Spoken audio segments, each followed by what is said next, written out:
السلام عليكم ورحمة الله تعالى وبركاته. خوتي خواتاتي، اهلا ومرحبا بكم في قناة نوال تي في شانيل.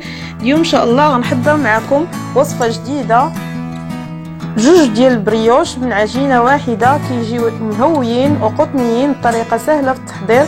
قبل ما نبدا معكم ما تنساوش تدعيو معايا ولايك الفيديو وتبارطاجيوه الى عجبكم، والى اول مره كتشوفوني ما تنساوش تشتركوا في القناه وتفعلوا الجرس باش توصلوا بالجديد وفرجه ممتعه. بسم الله على بركه الله. نحتاجو لتحضير هذا البريوش. عندي هنا بيضه وبياض بيضه، الصفار هو هذا نحتفظوا به للدهن.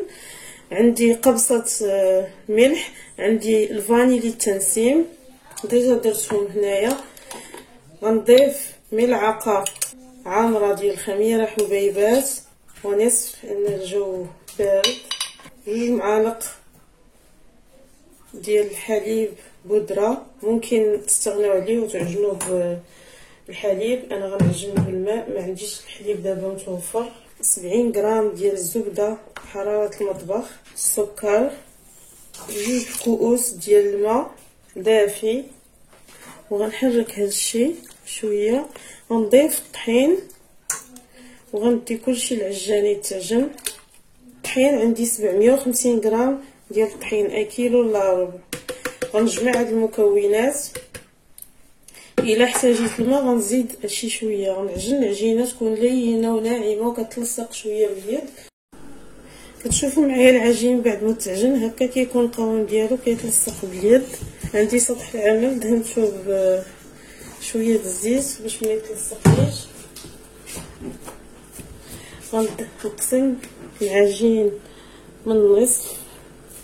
هاد العجين غنخليه يرتاح يخمر حتى يتضاعف الحجم ديالو، وهذا غنرجعو للعجانه.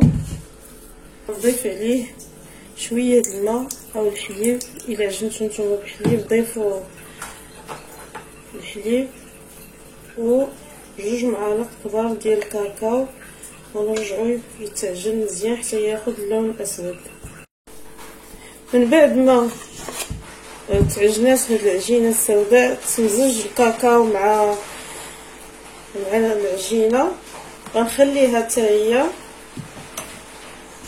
غنغطيهم ونخليهم حتى يخمروا ويتضاعف الحجم ديالهم. شفتوا القوام ديالها كيفاش كيكون، حتى يتضاعف الحجم ديالها. بسم الله. غنبدا دابا في التشكيل.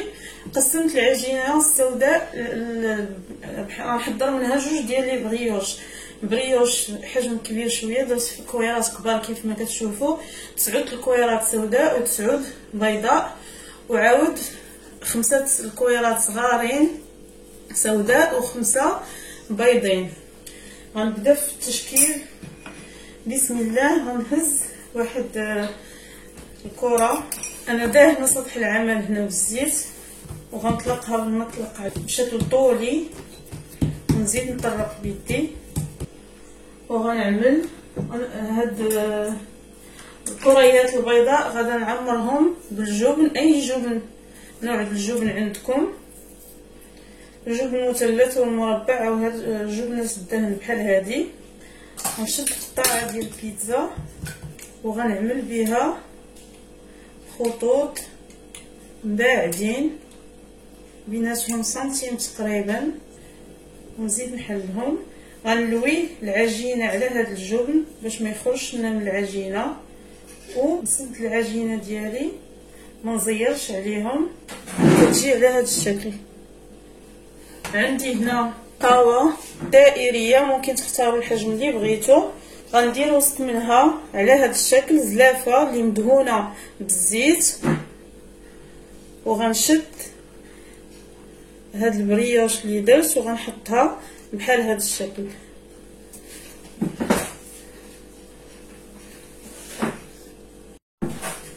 دابا غندوز الكره السوداء نطلقها بمطلق شويه على شكل طولي. هاد العجينه السوداء غنحشيها، غندير الحشوه بالشوكولاته، ممكن تستعملوا اي نوع. انا غندير شوكولاته الدهن، غنديرها في الحاشيه وغنلوي عليها، نسد عليها باش ما تخرجش لينا. نعمل خطوط باعدين ونلوي ما نزيرش، كتجي على هذا الشكل كيف ما كتشوفوا. وغنحطها في الطاوه من بعد شويه حيت باقا فاش تخمر غيتضاعف الحجم ديالها. وغنستمر على هذا الشكل. عجينه بيضاء معمره بالجبن، عجينه سوداء معمره بالشكلاط، تنسالي الدوره كامله. غنعاود معكم وحده اخرى. كنطلق بالمطلقه بشكل طولي هاد البريوش، مختلف شويه على اللي شفنا. انا الجبن درت معاه المكسرات، الزبيب والجوز كيعطيهم مذاق زوين، ممكن تستغناو عليه نتوما. دائما انا الجبن كيعجبني ندير معاه الزبيب واللوز، الحلاوه ديال الزبيب وقرمشه الكركاع. كنعمل خطوط متباعدين كيف ما وريتكم في الاول. شفتوني كيف بديت كنلف، كنحاول الشكلاط نجمع عليها من الجوانب وكنبدا كنلف باش ما تخرجش ليا فاش تكون كطيب. وهاد الخطوط فاش نفتحهم بعدهم ونجمع هاد الجوانب باش يجينا شكل مقاد. وكنحصلوا على هاد الشكل وكنديرها في الطاوه مخالفه مع الشكل الابيض. نعاود معكم وحده اخرى بيضاء. ونعمل شويه ديال الجبن.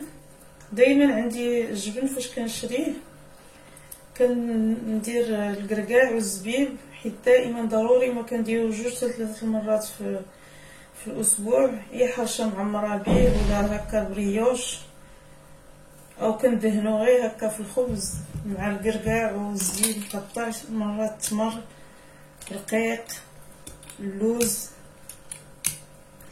كنعمل خطوط متباعدين وكنلف هاد الجوانب باش نحصلوا على شكل مقاد.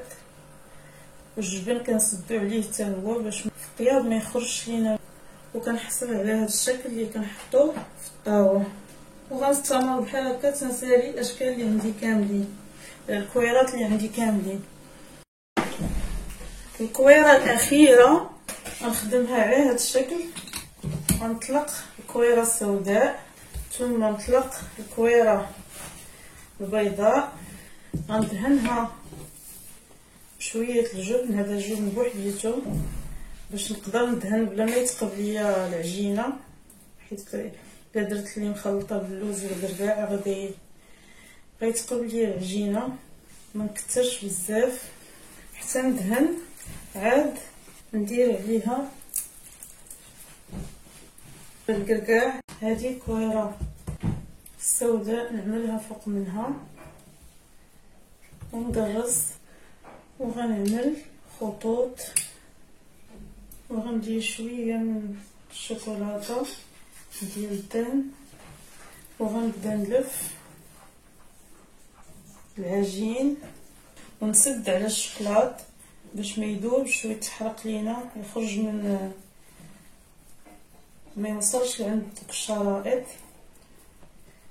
ونبدا نلف بحال الشكل ديال المحنشه. وغنجيب المول ونحيد هاد اللي درت الوسط ونحط هذه اللي حصلنا عليها هذا الشكل، نحطو الوسط ونخليه يخمر حتى يتضاعف الحجم ديالو. او قبل ما يتضاعف الحجم ديالو غنخليه تقريبا نص ساعه كيخمر. ودابا غندوز لتحضير البريوش الثاني اللي غنحتاج ليه هذا الاطار. غنخدمو على شكل خليه الشهده. غنحتاج عندي هنايا 10 الكويرات صغارين بيضين، الوزن ديالهم صغارين، الحجم ديالهم الوزن ديالهم بلوتو 25 غرام من كل لون، 25 كويره بيضاء و25 كويره سوداء. وخليط ديال الفواكه الجافه عندي اكاجو، اللوز والكركاع والزبيب. غنطحنهم في مولينكس وغندير معاهم غير معلقه صغيره ديال العسل. من بعد ما طحنتهم كيف ما كتشوفوا معايا على هذا الشكل، ما بقيتش ندير عسل. غنعجنهم بنسلي كراميل او ممكن تعجنوهم بشوكولاته الدهن. وغندير منهم 10 الكويرات صغارين. العجينه البيضاء غنعمرها بهذا الخليط ديال الفواكه، والعجينه السوداء غندير فيها غير الشوكولاط بوحديتو. غنبدا بسم الله في تشكيل البريوش الثاني.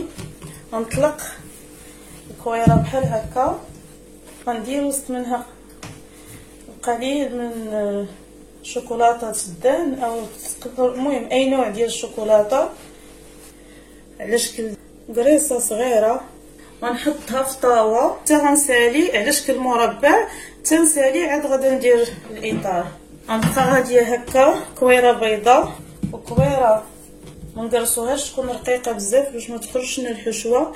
غندير كويره هذوك المكسرات اللي طحنت مع نيسلي، قسمتهم 10 الكويرات حيت عندي 10 الكويرات، وغنسدها على شكل قريصه.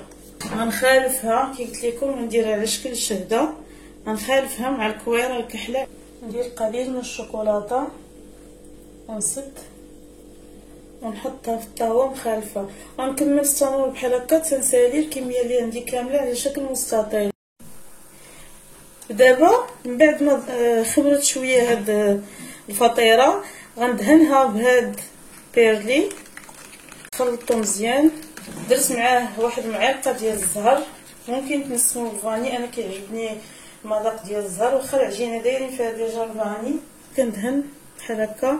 هاد الدهنه بهاد بيرلي كتخلي هاد البريوش يزيد يتنفخ ويتضاعف الحجم ديالو. كندهنوه بشويه باش ما يهبطش ما يتفش لينا يمشي المفعول ديال الخميره. من بعد ما دهنتها بالجبن بيرلي كانت تخمرت شويه، دابا غادي ندهنها بالاصفار البيض اللي احتفظنا به مع قطرات من الخل، وغنخليها تعاود تخمر مره اخرى.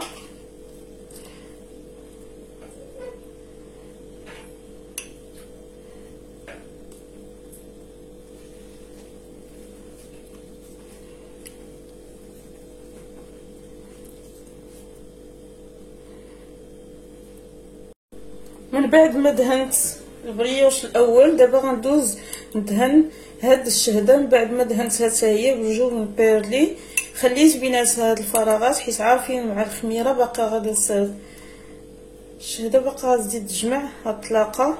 غندهنها بالبيض وغنخليها تعاود تزيد تخمر.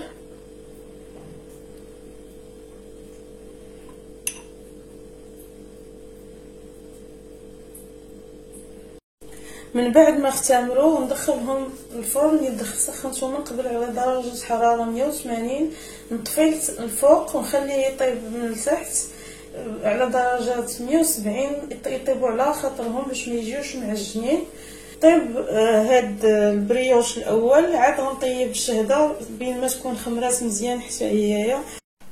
وهادو هما لي بريوش ديالي من بعد ما خرجتهم من الفرن كيجيو على هاد الشكل. هذه غير دهنتها بالعسل، والشهده دهنتها كامله بالعسل. كريات البيضاء درت فوق منهم فيرميسيل، وكريات السوداء درت فوق منهم كاوكاو افيلي.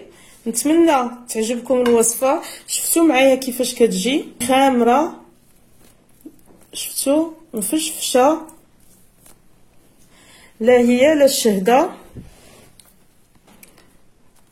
شفتوا كيفاش كتجي مهويه. نقطع معكم وحده.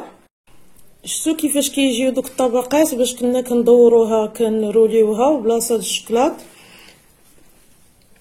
نفتح معكم وحده ديال الجبن، شفتوا كيفاش كتجي خاويه مهويه مزيان من الوسط.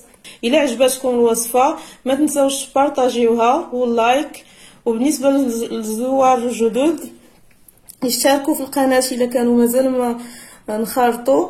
والى فيديو مقبل ان شاء الله. استودعكم الله الذي لا تضيع ودائعه.